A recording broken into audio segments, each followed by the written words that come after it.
In this video, we're going to talk about Booleans. Well, as already mentioned, a Boolean can only have two values, true or false. So let's create one.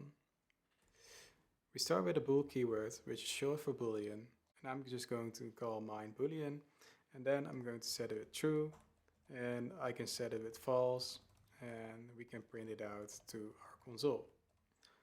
And we run that, and only false to be shown. Okay, alright. But where Booleans come to shine is when we use relational operators.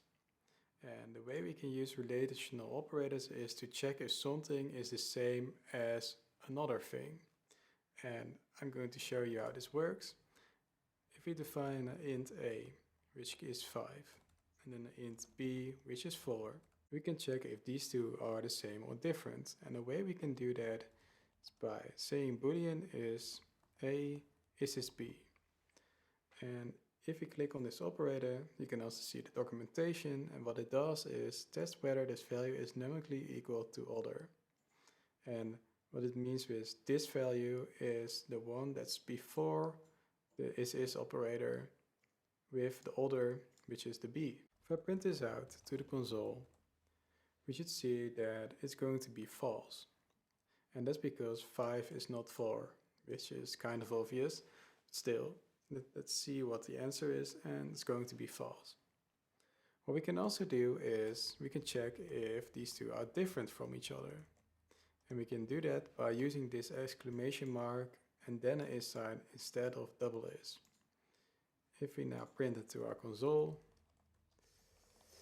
Boolean, semicolon, and then run, you will see that's true. There's also different operators, just like we are used to use in maths, which are the lower and the greater than operators. So let's use these both. That should be a b. And we can also say higher and equals than to, and then print it out, semicolon. And if you now run this, then we can check what the answers are. So the first one is false, and that's because the Boolean is just set to false. The second one is false because 5 is not 4, so Boolean is false. The third one is true because indeed 5 is not 4, so it's going to be true. Then the fourth one is going to be false because 5 is not lower than 4. And the fifth one is true because 5 is greater than or equal to b. What we can also do is check if two texts are the same. So the way we can do that is by just doing the same as the numbers. We take two texts, hi, and text b is hi.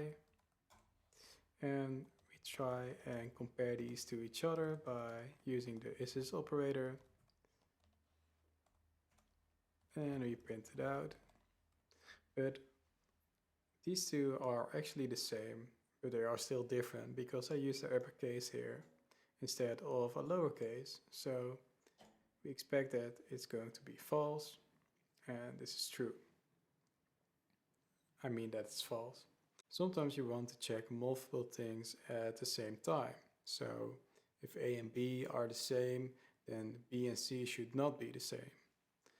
And we can do that by defining another number. And we can say here, Boolean is A is unequal to B, and B is equal to C. What now happens is that we're going to check if A is unequal to B, and we're going to check if B is equal to C. If that's the case, then we are going to say true. But if one of these two is not true, then it's going to be false. If you run it, then you can see that the last value is true. And to show you that the statement is false when one of two is false, I'm going to say that A is unequal to B and B is equal to A, which will always be false because A can be unequal and at the same time be equal to B. So if you run that now, you're going to see that it's false. Sometimes we want to check if one of the two statements is true.